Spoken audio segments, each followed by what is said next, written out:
हरे कृष्णा।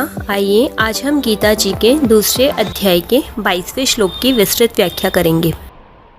वासांसि जीर्णानि यथा विहाय नवानि गृह्णाति नरोपराणि तथा शरीराणि विहाय जीर्णान्यन्यानि संयाति नवानि देहि। अर्थात मनुष्य जैसे पुराने कपड़ों को छोड़कर दूसरे नए कपड़े धारण कर लेता है, ऐसे ही देही पुराने शरीरों को छोड़कर दूसरे नए शरीर में चला जाता है। व्याख्या है, इसी अध्याय में पहले भगवान ने कहा था कि देहांतर की प्राप्ति के विषय में धीर पुरुष शोक नहीं करते। अब उसी बात को उदाहरण देकर स्पष्ट रूप से कह रहे हैं कि जैसे पुराने कपड़ों के बदलने पर मनुष्य को शोक नहीं होता, ऐसे ही शरीरों के बदलने पर भी शोक नहीं करना चाहिए। कपड़े मनुष्य ही बदलते हैं, पशु पक्षी नहीं। अतः यहाँ कपड़े बदलने के उदाहरण में नरह पद दिया गया है। यह नरह पद मनुष्य योनि का वाचक है और इसमें स्त्री पुरुष बालक बालिकाएं जवान बूढ़े सभी आते हैं। जैसे मनुष्य पुराने कपड़ों को छोड़कर दूसरे नए कपड़े पहनता है, ऐसे ही यह देही पुराने शरीरों को छोड़कर दूसरे नए शरीरों को धारण करता है। पुराना शरीर छोड़ने को मरना कह देते हैं और नया शरीर धारण करने को जन्मना कह देते हैं।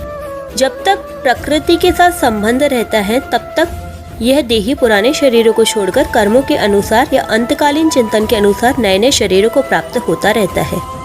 यहाँ शरीराणी पद में बहुवचन देने का तात्पर्य है कि जब तक शरीरों को अपने वास्तविक स्वरूप का यथार्थ बोध नहीं होता, तब तक यह शरीरी अनंत काल तक शरीर धारण करता ही रहता है। आज तक इसने कितने शरीर धारण किए हैं, इसकी गिनती भी संभव नहीं है। इस बात को लक्ष्य में रखकर शरीराणी पद में बहुवचन का प्रयोग किया गया है तथा संपूर्ण जीवों का लक्ष्य करके यहाँ देही पद आया है।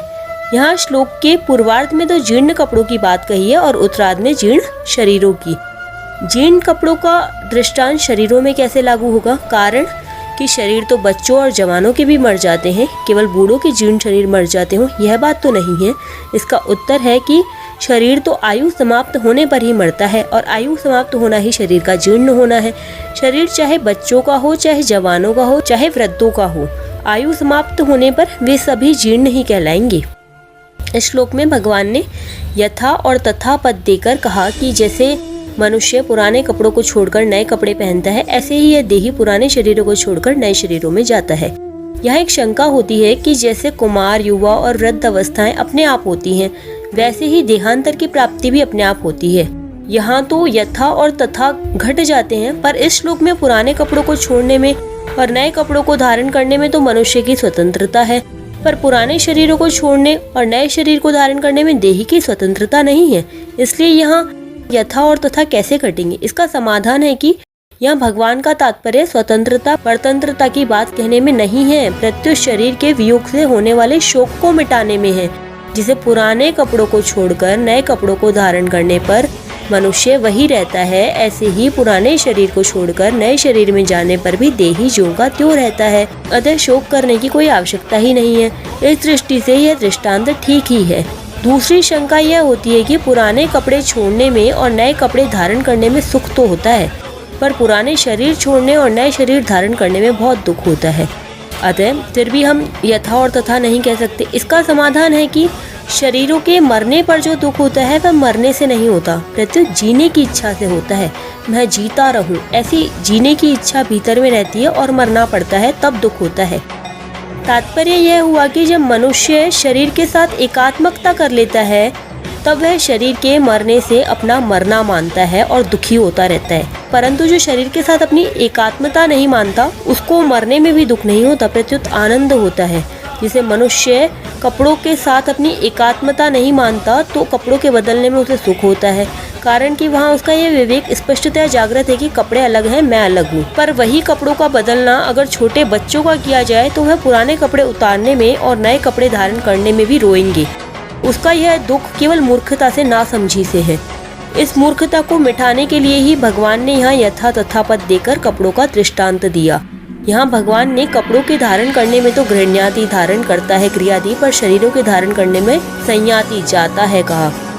ऐसा क्रियाभेद भगवान ने क्यों किया? तो इसका समाधान है, लौकिक दृष्टि से बेसमझी के कारण ऐसा दिखता है कि मनुष्य अपनी जगह रहता हुआ ही कपड़ों को धारण करता है, और देहांतर की प्राप्ति में देही को उन देहों में जाना पड़ता है। इस लौकिक दृष्टि को लेकर ही भगवान ने क्रियाभेद किया है। यहाँ विशेष बात यह है कि गीता में ये न सर्वमिदं ततम आदि पदों से देही को सर्वत्र व्याप्त, नित्य, सर्वगत और स्थिर स्वभाव वाला बताया है, तथा संयाति नवानी देही आदि पदों से देही को दूसरे शरीरों में जाने की भी बात कही है। अतः जो सर्वगत है, सर्वव्याप्त है, उसका आना जाना कैसे? क्योंकि जो जिस देश में न हो उस देश में चला जाए तो इसको जाना कहते हैं, और जो दूसरे देश में है वह इस देश में आ जाए तो इसको आना कहते हैं। परंतु देही के विषय में तो ये दोनों ही बातें नहीं घटती। इसका समाधान ये है कि जैसे किसी की बाल्यावस्था से युवावस्था तो हो जाती है, तो वह कहता है कि मैं जवान हो गया हूँ, पर वास्तव में वह जवान नहीं हुआ है, प्रत्युत उसका शरीर जवान हुआ है। इसलिए बाल्यावस्था में जो वह था, युवावस्था में भी वह वही है, परंतु शरीर से तादात्म्य मानने के कारण वह शरीर के परिवर्तनों को अपने में आरोपित कर लेता है। ऐसे ही आना जाना वास्तव में शरीर का धर्म है, पर शरीर के साथ तादात्म्य होने से वह अपने में आना जाना मान लेता है। अतः वास्तव में देही का कहीं भी आना जाना नहीं होता, केवल शरीरों के तादात्म्य के कारण उसका आना जाना प्रतीत होता है। अब प्रश्न यह होता है कि अनादिकाल से जो जन्म मरण चला आ रहा है उसमें कारण क्या है? कर्मों की दृष्टि से तो शुभाशुभ कर्मों का फल भोगने के लिए जन्म मरण होता है, ज्ञान की दृष्टि से अज्ञान के कारण जन्म मरण होता है, और भक्ति की दृष्टि से भगवान की विमुखता के कारण जन्म मरण होता है। इन तीनों में भी मुख्य कारण है कि भगवान ने जो जीव को स्वतंत्रता दी है उसका दुरुपयोग करने से ही जन्म मरण हो रहा है। अब वह जन्म मरण कैसे मिटे?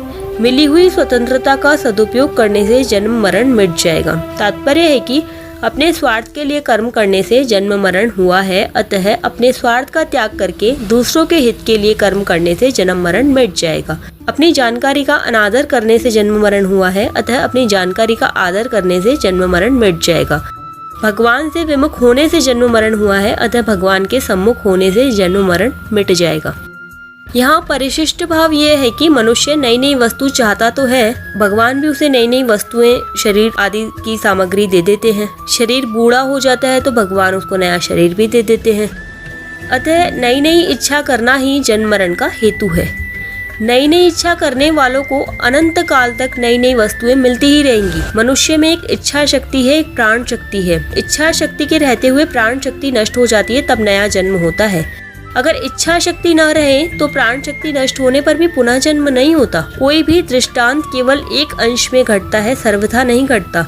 यहाँ पुराने कपड़े छोड़कर नए कपड़े बदलने का दृष्टांत केवल इस अंश में है कि जैसे आदमी अनेक कपड़े बदलने पर भी एक ही रहता है, ऐसे ही स्वयं अनेक योनियों में अनेक शरीर धारण करने पर भी एक वही का वही रहता है। जैसे पुराने कपड़ों को छोड़कर हम मर नहीं जाते और नए कपड़ों को धारण करने से हम पैदा नहीं होते, ऐसे ही पुराने शरीरों को छोड़ने से हम मर नहीं जाते और नया शरीर धारण करने से हम पैदा नहीं होते। तात्पर्य है कि शरीर मरता है, हम नहीं मरते। अगर हम मर जाएं तो फिर पुण्य पाप का फल कौन भोगेगा? अन्य योनियों में कौन जाएगा? बंधन किसका होगा? मुक्त कौन होगा? पहले दृष्टांत रूप से शरीर की निर्विकारता का वर्णन करके उसी का प्रकारांतर से वर्णन करेंगे, जिसकी व्याख्या हम कल करेंगे। हरे कृष्णा, राधे राधे।